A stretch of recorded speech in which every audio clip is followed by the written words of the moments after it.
Hello, and welcome to the MIT SDM Systems Thinking webinar series. My name is Naomi Gutierrez, Communications Administrator for SDM, and I'm today's host. First of all, thank you for your patience as we dealt with some technical difficulties. We hope to have those all resolved now. Today's speaker is Michael A. Cusumano, the Sloan Management Review Distinguished Professor at the MIT Sloan School of Management.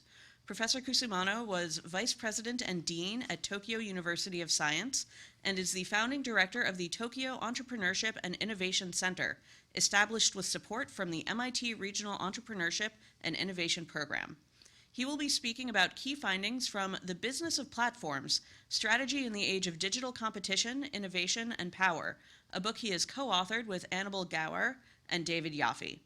If you have questions for the presenter, please enter them into the chat window at the side of the video. They will be addressed during the Q&A portion of this session. The recording of this presentation will be available online after today's session, and a link will be sent to all registrants. And with that, Michael A. Cusumano. Okay, thank you, Naomi. So yes, I do want to welcome everybody coming in, and I want to talk about the new book. I'm going to skip quickly over my bio slide, but basic point, I've been at MIT since 1986. This is actually book number 14. But of course, the latest book is always the greatest book. And just a quick background on this. Some of you may know I started out as a Japan management specialist, decided as I was studying the auto industry in the 1980s that the future was really software. Then I started studying software factories.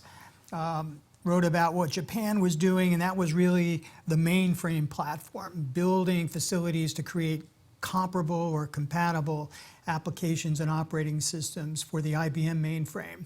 I then kind of followed the money into the personal computer, wrote a book on Microsoft secrets, and that was really the first book that looked at the difference between a product and a platform in this industry. And in many ways, the best product, which was really the Macintosh PC from Apple, got crushed by the DOS PC and then the Windows PC. So I've been following that thread through the internet, Platform Leadership book, 2002 with Annabelle Gawer, Business of Software, Staying Power, Strategy Rules in 2015, also with David Yoffie, about the thinking of Bill Gates, Andy Grove, and Steve Jobs. And so the latest book, 2019, The Business of Platforms, is really a sequel to a lot of these prior studies, particularly Platform Leadership 2002. So let me get into the basic structure. And today I'm just going to give an overview of platform thinking, a little bit about the winner-take-all or most framework, and then really how you build a platform business. In the book, we also have a chapter we call the double-edged swords, and it's worth noting up front that successful platform companies can become very powerful and they can misuse that power. So we've seen that in cases ranging from Microsoft back in the 1990s to Apple, Google, and more recently Facebook. So there's two sides to this story. We are going to focus on the business side today, okay? But I just want to keep that in mind. So I think it pretty much, as everybody around the world knows, the most valuable public companies in the world are actually platforms. The first trillion-dollar companies are also platform businesses, and I'm going to explain what I mean by that. The other point is that platforms are very, very common amongst entrepreneurs and also have been very popular among investors. I'm going to say a couple things about that as well. About 60 to 70% of the billion-dollar unicorns are also platform businesses. Whenever I do a business plan competition, it seems like 2 out of every 3 ideas that the entries have are really platforms in one form or another. So there's platforms everywhere, and this is a chart I've had for a number of years and I've updated, but certainly PCs and mobile devices, but social media, games, even power systems, messaging systems, payment systems, web services, Internet of Things. These are all technologies that we see surrounding us, and in many ways they're all organized into different types of platforms. And many of these platforms work with other platforms or on top of or alongside other platforms. So we really do live in a platform world. So it's worth trying to understand this at a deeper level, whether you're not you're an entrepreneur or a manager or even a user. Particularly for the SDM audience, though, I want to clarify one thing about what we mean by platforms. We distinguish between internal company platforms that are really based around products for internal engineering groups and the supply chain of a company. And so the internal platforms extend to supply chains.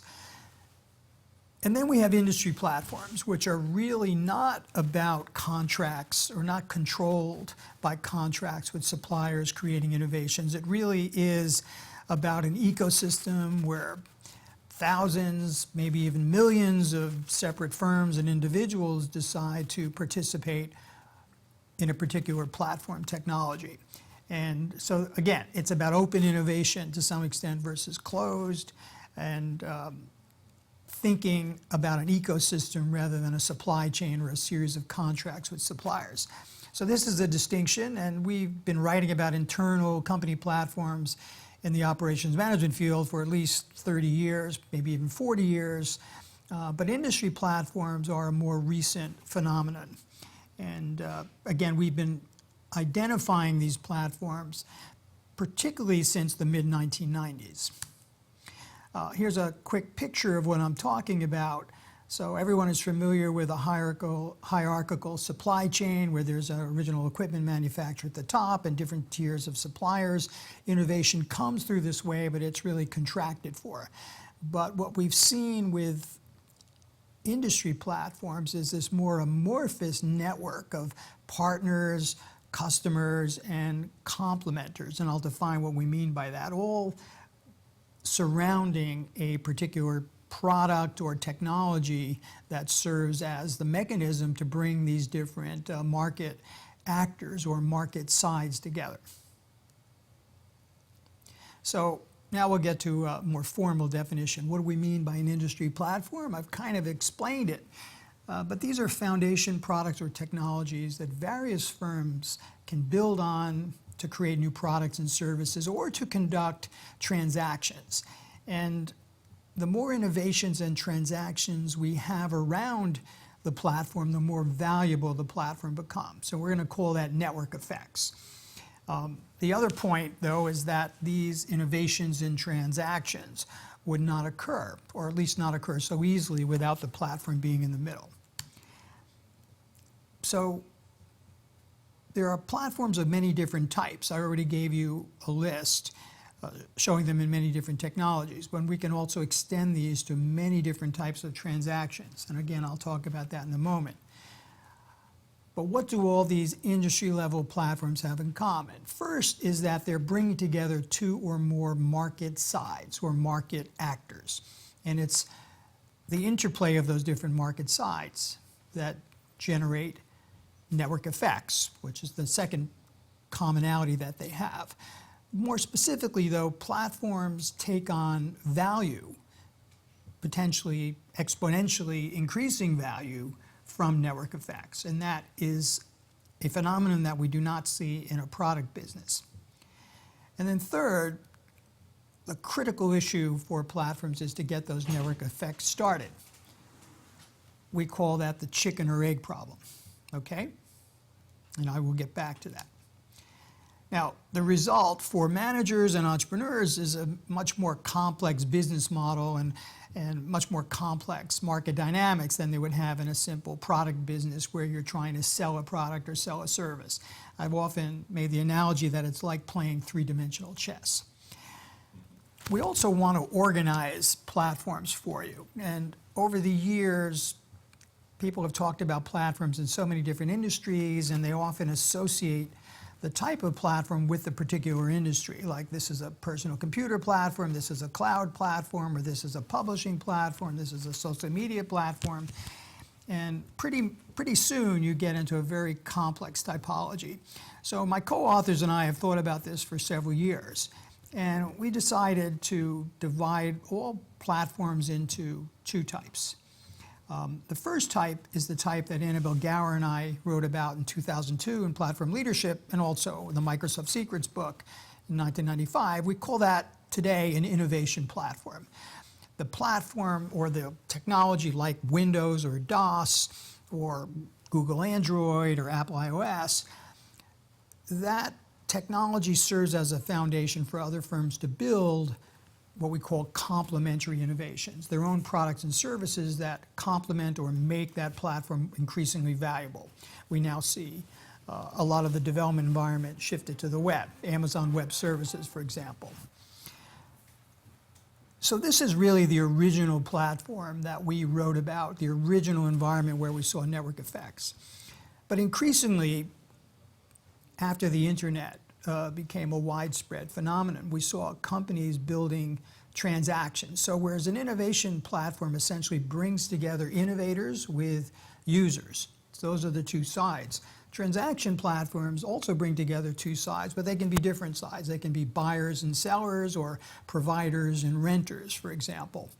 And so all of those types, including the social networks, which are basically people who are exchanging information or creating and exchanging information with other people in their networks, and then that information on those individuals becomes accessible to advertisers, and so advertisers becomes the second market part.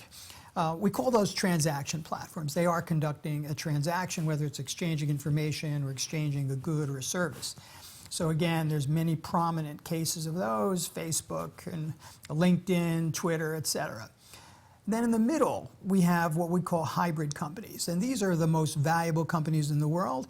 These are companies that actually have both. They have an innovation platform and a transaction platform.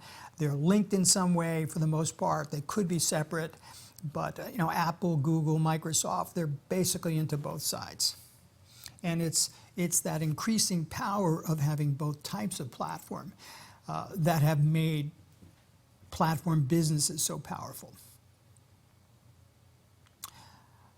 One of the other things that we did in this book for the first time was actually look back at data and try to measure how successful or profitable or not profitable were these platform companies. So we started this new book in 2015. We took the Forbes Global 2000 list. We actually only identified 43 companies that were modern platforms that came about with the introduction of the personal computer, the internet, or the smartphone. By that I mean we're excluding older platform companies like credit card companies or telecom companies, but modern digital platforms. So 43 is actually not a big number. We were surprised at how small it was. Now, of course, when you get below the Global 2000, you have hundreds and hundreds of other platforms that are public, and then of course you have many that are private. But just looking at that top group, we also created a control sample of 100 firms that were in exactly the same set of businesses.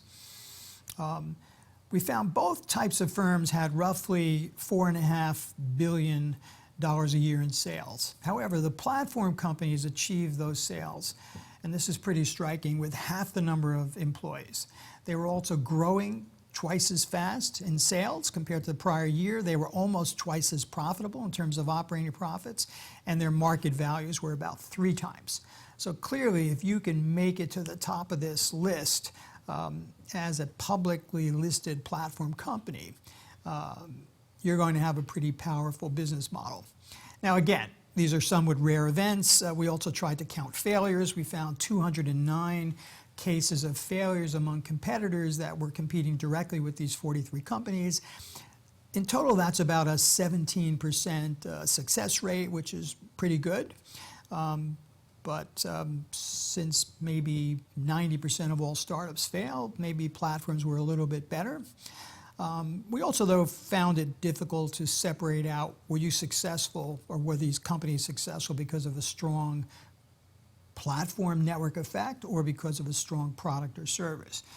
A good case to think about that is Apple, right? Is Apple so profitable and successful because there's a couple million apps in the App Store around the iPhone? Or is it because the iPhone was a great revolutionary design that came out first and built an early loyal following?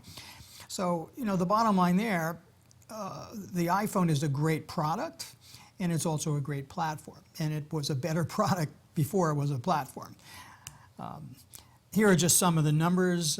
Again, we have a more detailed chart in the book, but you can get some sense of how stark the difference is. The number of innovation and transaction platforms in total is kind of small, so we kind of lump them together, but innovation platforms tend to be considerably larger than the transaction platforms. There are some exceptions, like Amazon is a transaction platform, although it also really is a hybrid company.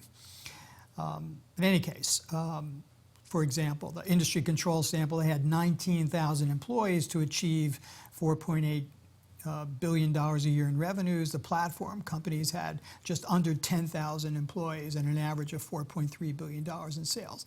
And then, as you can see, observations skewed towards the control sample, but we're pretty confident in these numbers. They were statistically significant at 0.001%. So if you can make it to this level, you're pretty powerful. So let me summarize the argument in brief.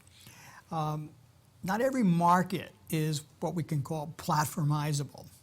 But if you're in a product business, you need to think about, can you create more value from opening your product to third-party complementary innovations? And if you can, then you should at least try an innovation platform strategy. But you still need to start with and maintain a good product.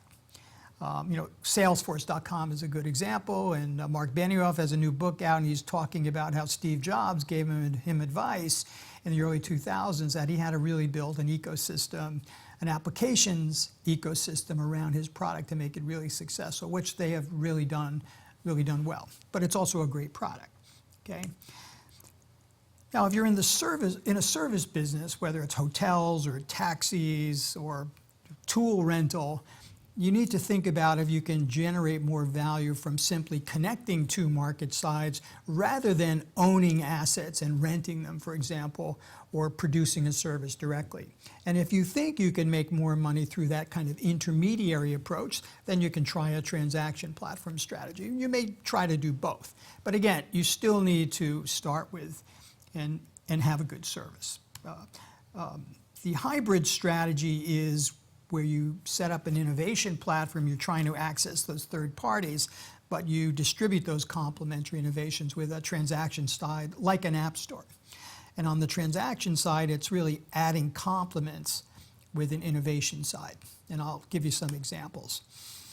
The second key argument is that the winners in platform markets, or markets that have been platformized, they generally have the best platform. They don't have to be the first in the market, and they don't even have to have the best product. They do need to have a very good platform. So some combination of good product and good platform. What makes a good platform? Openness and ease of access for all the platform participants is critical. Usually, particularly for innovation platforms, but also innovation platform size to transaction platforms. Modularity is important, expandability. You want to be able to do things and allow the platform to do things that you never imagined. Okay, I always use the example with the iPhone of the little flash, right? Which I can show this here, but you don't really need to see that. But the flash on the iPhone was not something that Apple had ever planned. It did design the product in a modular way, and some entrepreneur wrote a little piece of code sending a message to the flash that had been built into the iPhone because there was a camera in there. Go on and stay on. And that became a torch or a flashlight, which we all use. So that modularity or expandability is really important. And then third, the most successful platforms over time have a large and vibrant ecosystem, both in terms of supplying those innovations and actually using those innovations on the user side. Okay. Now, in the book, we take you through the steps of building a software or a hardware-based platform business. I'll just quickly go through these and give you some highlights, but the first step is to figure out who are you trying to bring together in the market. The second step is you want to generate network effects, but how do you get those going? So you've got to solve the chicken or egg problem. You've got to identify which part of the market is going to attract another part of the market. And then you've got to figure out how to get that part of the market onto your platform. Usually you have to make access free, for example. Sometimes you might even have to pay people to do it, but that can be a losing business model. Third is designing that business model. Most platforms actually start out losing money. There are some that were strong product businesses in the beginning and they never lost money. A company like Microsoft, for example, or Intel, which provides a critical component to a platform. But most platforms figure out how to make money once they see what the market dynamics are like. And then the fourth step, which is in the news a lot these days, is how to establish and enforce ecosystem rules to determine who can do what on the platform and try to prevent misuse or ensure quality. A couple key points here. When we talk about network effects, we talk about user to user, or this is really direct or same side network effects. Like Facebook users, they bring in friends and friends of friends and friends of friends of friends, etc. Those are direct network effects. But when Facebook adds another part to that market, like advertisers, then that's an indirect or cross-side network effect. So platforms generate both types of network effects. Now, here's the critical point about network effects. We'll call them self-reinforcing positive feedback loops, where the potential value for each user increases with each additional user or complement. In other words, it's not just about scale. There's got to be some increasing value with each additional user. And here the growth potential is not linear, it's geometric or potentially exponential. Now, railroads, as they connected to other railroads, exhibited a physical network effect. Telephones had a network effect. Credit cards, the more merchants, the more users, the more merchants, the more users. Fax machines, VCRs, which is the first case I wrote about many years ago, and many other technologies exhibit network effects. So it's not just new with the internet. The telephone is a great example. You know, 2 users have basically one connector. 5 users have 10 users 45, and pretty soon you get into really big numbers when you think about all telephone users connecting to every other telephone user. Bob Metcalfe has described this with a simple equation we call Metcalfe's law, and that really basically suggests the potential value of a network derived from the number of independent nodes and connectivity that might be in that network. And this really does explain why investors get so excited about network businesses, because they can grow at phenomenal rates, and advertisers can essentially reach all these different networks of people very quickly. Okay, and innovators can also very quickly reach huge numbers of users. The chicken and egg problem, though, it's not always clear which side comes first, and you can easily make mistakes. In the case of Windows or DOS before it, there's a lot of ducks that Bill Gates had to line up before he had a business. He had to have a technology partner, then he had to get PC makers on board, and then he had to get applications. And he seeded the market by developing some of his own applications for Windows. And only after all those sides of the market are in place can he actually get in users. Now, this is a well-known story at some level, but Steve Jobs, for example, got this wrong. He actually controlled the microprocessor through contract, PC makers, he was his own maker, and then he also controlled applications by contract. So actually the first applications for the Macintosh, which came out in 1984, were actually built by Bill Gates and Microsoft under contract to Apple. What Apple did not do is develop an independent ecosystem of any size. It also did not license the technology to anyone. So very quickly, DOS ended up with 95% of the market, and then Windows layer on top of it. So Gates got it right. He realized that the real driver of his platform would be the number of applications and licensees.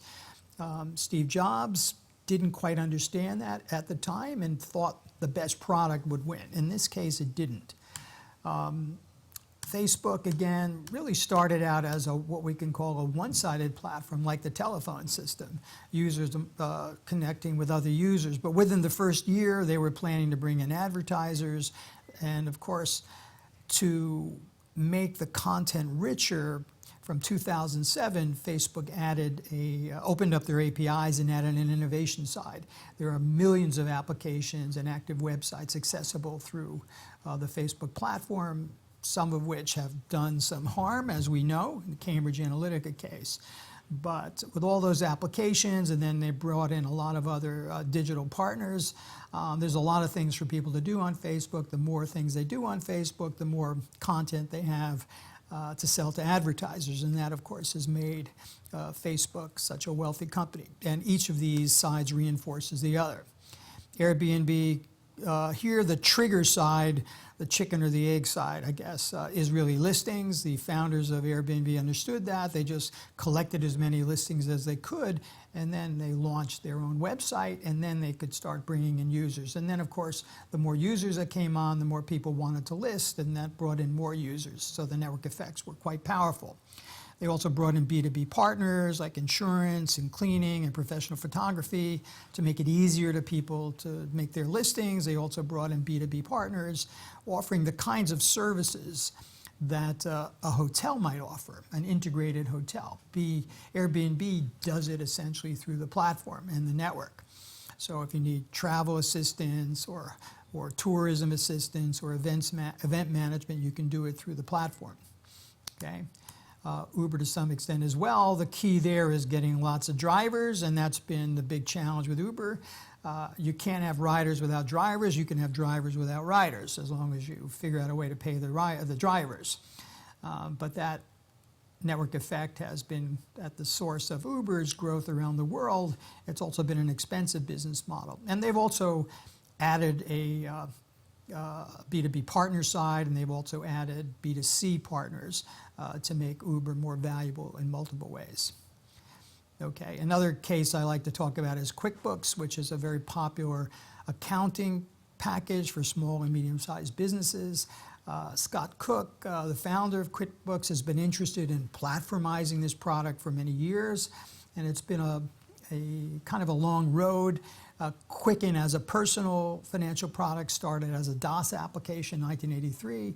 Then they had QuickBooks for the desktop and QuickBooks Online, which came out in 2001. So first, they opened up a market, essentially, to resell financial supplies like paper checks, stationery, business cards. So that's kind of a first step towards platformizing the product. The next real step, though, was to open the Internet Commerce Network, early 2000s, where users could actually invoice and make payments to other QuickBooks Online users. So they created their own financial system within QuickBooks. In 2016, they opened that up to anyone, any company that had an internet or electronic connection for making payments. In the later 2000s, 2008, they opened up their APIs and essentially created an innovation side. So companies could build different types of applications for functionality that was not in QuickBooks Online or not as good as some other applications. So for invoicing or payments or analyzing your sales trends. In 2014, they actually opened up a marketplace, a curated marketplace, so not anybody was in there. They selected certain partners, and this was for financing, so making instant loans or credit available to QuickBooks Online's users. And they expanded this with some of their own money, Intuit Capital, in 2017. Here the key was Intuit had all the data on small and medium-sized enterprises, so they could make these loans instantaneously or make decisions on them, and the partners they brought in also did that. So this is, again, an example of a hybrid strategy. QuickBooks Financing is a transaction platform. The Intuit Partner Program is an innovation platform. Intuit Commerce Network is also another type of transaction platform. And then another one, they've added a service bringing together QuickBooks Online users and accountants. So that's also kind of a transaction service, and that's free. All of these things are done to really enhance the basic product. Okay, another framework we talk about, this is really chapter 2, is what leads to winner-take-all or most kinds of market outcomes. And there have been many cases where this has happened. In all of those cases, we see some combination of 4 factors in play. We see strong network effects between the platform and complements, or could be also between the platform and users, same side or cross side. We also see relatively little differentiation or niche strategies that are effective amongst the competitors. Again, you don't want to fragment the market. 3, we see what we call multi-homing as relatively rare. Multi-homing means using more than one platform as your home, as your primary way of doing whatever it is that you're doing. And most people choose either a Mac or a Windows PC or a Google phone or an Apple phone, or they'll do most of their social media connections on Facebook or use LinkedIn for professional. They will not use multiple platforms because there's a high cost to it. And the 4th element is similar to any business. There has to be relatively high barriers to entry, otherwise you're going to have lots of competitors. So you really want to make users and complementers choose. Now, a number of us have been writing about these factors for a number of years. Eisen, Parker, and von Holstein, and a HBR article back in 2006 was really a critical one on the first 3 factors here. So when we see these in play, we see a company like Microsoft end up with 95% of the PC platform market, or Google end up with 80% of the smartphone OS market, or 90% of the global search market, except in countries where they're prohibited. Okay, let's talk a little bit about business models. So on the route to dominating a market, how do you make money? And because you're bringing in multiple sides, there's different opportunities, different ways of making money. You can give away your service for free, for example, to users and charge advertisers. Or you can allow applications developers to build on your platform for free and make money by just selling your platform. There's also more ways to lose money. And so what we've seen, though, many platforms, to get those network effects going, they rely on very large subsidies. And often these come from venture capital. Uber is an example, and I'll talk more about that. Sometimes the network effects are not really strong. They're not strong enough to sustain a dynamic, and so companies jump in with financial subsidies. If there's too much multi-homing, that can also weaken network effects. Some of it is okay. For example, it's very difficult for Amazon to stop anyone from doing online shopping on other websites. However, they encourage you to join Amazon Prime, right, which is a set fee, and then you get free delivery and other services. People don't want to pay twice, so they will first think of shopping with Amazon. So they do a number of things to discourage what we can call multi-homing, even though they're a transaction platform here. Sometimes the scale or scope economies are too modest. Think about Uber. It has to replicate its business essentially in every city or region. For users, we can go to different areas, but the drivers cannot. So the scale economies are actually not as big as Uber would have you believe. And of course, there's going to be competition from conventional firms and other platforms. Platforms have also increasingly encountered constraints that come from the real world. You know, is Airbnb a hotel company, or is it a smartphone app? You know, hotels will argue it's a hotel company, and they need to pay all the taxes and insurance and other things. The same thing with Uber has been arguing it's a technology company, but we know essentially it's in the transport business. So these have been basically, these kind of constraints have been catching up with platforms. There's also been a mood change, and some of the new costs that have come out, feeling that we need, or the platforms themselves need to regulate what they're doing more than they have, and that has led to some extent a drop in ad rates. And in some cases, the platform really needs a winner-take-all or most kind of outcome, like 60, 70, 80% of the market before they can have enough, let's say, market power to end subsidies or raise prices. And again, this is not likely in all markets, and you have to think carefully, and our framework, we think, is useful to help you think through that, whether it's possible. Okay, so let me bring up a few of the negative sides. And we coined a term called platformania. Sometimes people think that if you platformize a particular business, you have to make money. You have that potential exponential growth in front of you. And in some ways, it's a winner's curse. And let's think about Uber. They've actually won 70% of the U.S. market, but what have they won? They've won the right to lose billions of dollars a year because of the way they're structured.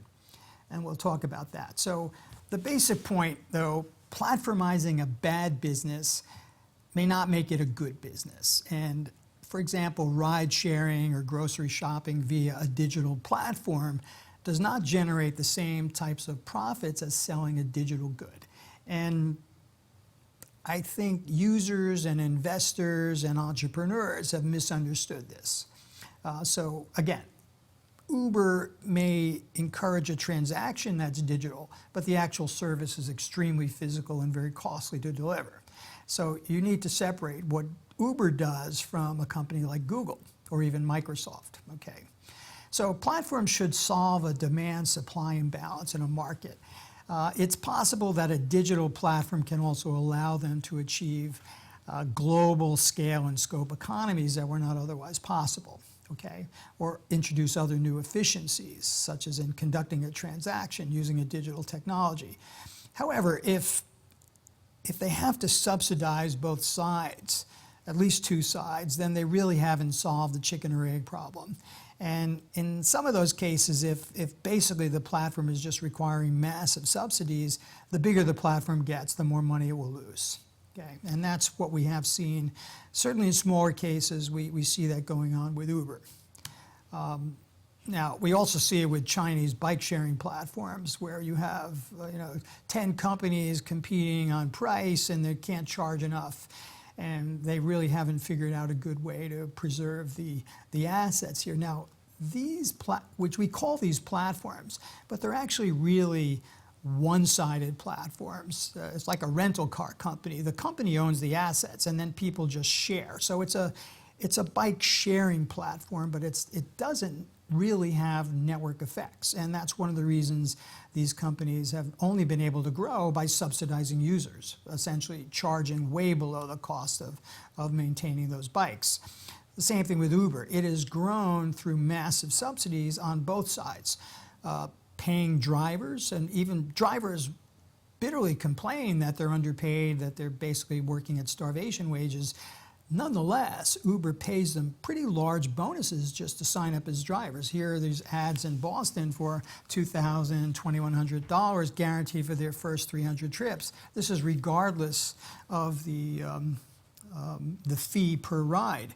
And now users, though, also traditionally have been paying maybe half the price of what a taxi cab charges. So in other words, Uber is subsidizing both sides of the market, and that's only been because they have a massive amount of money from SoftBank and other investors there. These investors, it's not quite clear what they've been thinking, but Uber has been losing billions of dollars.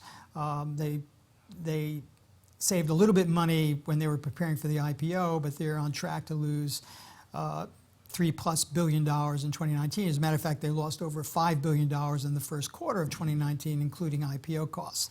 But here's one of the problems that Uber encountered, at least in the past. At least as of last year, 12.5% of Uber drivers were quitting each month.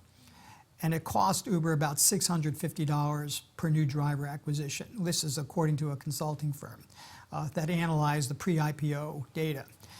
With 3 million drivers in the past, replacement costs were about 375,000 drivers per month at $650 per driver. That's a total of $250 million a month or $3 billion a year. This is in pure driver replacement costs. And again, it needs drivers, it needs them driving constantly, otherwise the business collapses. And again, there's lots of other alternatives for Uber riders. And so the Uber taxi service is very much like a commodity. And this is very different from Airbnb, which always makes money. It just tries to link people with rooms with people who want to rent rooms. In the Uber case, Uber pays people to keep driving and it also pays people to be riding. So Uber subsidizes two sides, Airbnb subsidizes nobody. It just collects a transaction fee. WeWork, which is in the news a lot, is also terrible example of a platform. There are no network effects here. WeWork just buys real estate at high prices and then re-rents it at lower prices. So this is a great way to lose billions of dollars of money. It just absolutely makes no sense. There's no network effects. It is not a platform. Okay, so finally, some conclusions. Not every product or service can be made into an industry platform or should be made, but many businesses can be platformized, and there are clear advantages from traditional firms. You don't have to do all the innovation in-house or through contracts. You don't have to own all the assets that you have or hire so many workers or suppliers to generate a given level of revenue. And there are more ways to make money, such as through advertisers or through indirect sales of complementary innovations, or even you can take a piece of those innovations. The App Store is worth to Apple billions of dollars a year, so is iTunes. There's also more ways to lose money, and particularly if you're subsidizing two sides, and a winner-take-all or most outcome is not likely, then you're really going to lose. So you really need to build a strong core business. And make the right choices, and it's easy to make mistakes. And again, even Steve Jobs didn't understand these dynamics until he was really forced to recognize it by his management team in the 2000s. You can make the wrong price, mispricing, you can over-subsidize, and you can also enter too late. Okay, so basically I want to end at this point, but just a quick summary here. Start with a good product or service, target a demand-supply imbalance, figure out how to solve that chicken or egg dilemma. You really need to subsidize the most important side, but if you only grow through subsidies, you're probably going to lose money. Then you haven't really solved the problem. Or if there's a lot of multi-homing, it's probably going to weaken your ability to compete. So we also make the argument that we're going to see more hybrid companies combining both types of platforms. We're going to see these kinds of platforms in almost every new technology that rolls out, AI, machine learning, blockchain. We are going to see some firms dominating these platforms because of the dynamics here, but we will also see more curation and regulation of these open platforms because there's too many nasty things that can be done here. And in the book, we talk about some of the new platforms coming out in AI or self-driving technology, also quantum computing, and also gene editing. So we look forward to the future. Okay, so there you go. It's a quick rundown of the key points in the book, and we have some time for Q&A. Yes, thank you so much for that talk. I really encourage people to check out the book. Again, the title is The Business of Platforms, Strategy in the Age of Digital Competition, Innovation, and Power. We did have a couple of questions come in during the talk, so I'll just start with those. If anyone else has questions, they are welcome to enter them into the chat window at the right of the video. So the first question from Akshit Singla, who I believe is an SDM student right now, actually touches on one of your last points, which was what would be an example of a company that's not a platform today, and what are the reasons that a company like that is able to survive in this rapidly platforming landscape? Well, I would say maybe 99% of all companies are not platforms. They're either product companies or service companies. They may use the term platform because they have multiple products internally or multiple services they launch off some common base. So the word platform is in, it seems like almost every company's portfolio or website these days, but that doesn't make them an industry platform. So the number of those companies is relatively small.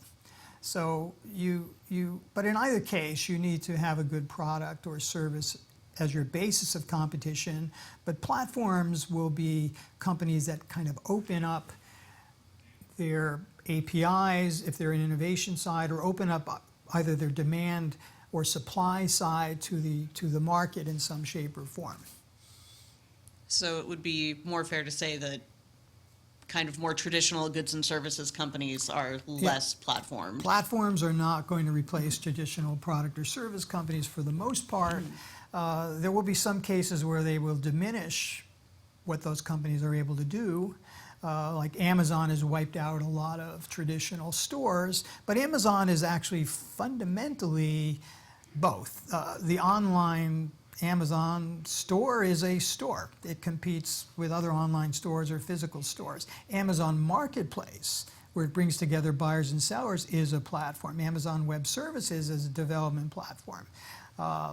Kindle is a kind of platform for delivering content from multiple sources. So Amazon is a hybrid.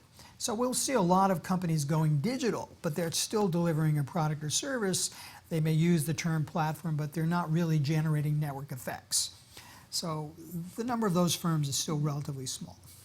So actually, Amazon is a good lead-in for another question from Jack Vaughn, asking if you could comment on the Amazon Web Services lead in cloud platform business, and if that lead is surmountable, and if so, how? Well, we've seen every lead is surmountable. I mean, Netscape once had 80% of the browser market, then Microsoft had 90%, and now Google has 80 or 90%. So it's hard to overcome if they're very strong network effects, but it is surmountable. So in the case of Amazon, in case they were very early on selling excess capacity, and they built a very nice set of tools to help developers build applications within their environment. So now they expose an AI API, for example, a machine learning API. You can even build a blockchain application within AWS environment. So Amazon has added lots of things that they found useful themselves, and that has really made it attractive, and it was also really priced low. So they maybe have 50% or more of the market for cloud services. But Microsoft actually, as a product company, mostly selling to enterprises, has been coming on really strong. So when we look at momentum of enterprises adopting the cloud, we actually see Microsoft growing a little bit faster than Amazon. But Amazon has a lot of small companies and very, very even individuals or one or two person companies using web services, and some bigger companies. But in the long run, I think it will be hard to overcome Amazon's lead, but Microsoft may end up dominating within the enterprise space. And actually they're better than Amazon to some extent at building applications, because they are essentially an application builder company, or they're a tools company. That's where they started. That's not really Amazon's business. But Amazon has done remarkably well. Interesting. That's a really good point about Netscape. I remember using Mozilla back in the day. Another question from Yulia Yehorova. What would be an example of an industry platform in manufacturing environments, for example, Industry 4.0? Well, I'm not exactly sure what that refers to, but if we're thinking about the industrial Internet of Things, for example, we have some competitors out there. There's also chicken or egg problems going on, but GE has led with Predix, for example, trying to make its different equipment smart and enable a bunch of different services. Siemens in Germany has a pretty good competitor to that. There's also a startup in Chicago that's in that space. There's several Japanese companies, and also the big cloud providers, Amazon, Microsoft. So these are companies that are enabling a bunch of different transaction services that can be based on manufacturing equipment, like preventive maintenance or predictive maintenance, or other types of services that might be tied to sensors, for example, that could be in a variety of devices. There are other kinds of maybe platforms that have emerged, maybe in hybrid technology for automobiles. I mean, Toyota kind of dominates and licenses, but you have to have some licensing, and then you have to have some third parties building products or services around that core technology. Robert Bosch has a bunch of different technologies for engine controllers and navigation. I think we see a little bit of network effects around those kinds of subsystems and products too.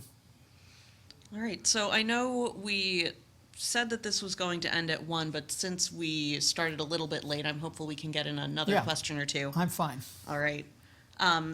I'm going to combine two pretty similar questions from Jason Dell and Daniel Valderrama, who were asking about kind of the financial effect. Jason asks about the crazy valuations for some companies claiming to be platforms that are not.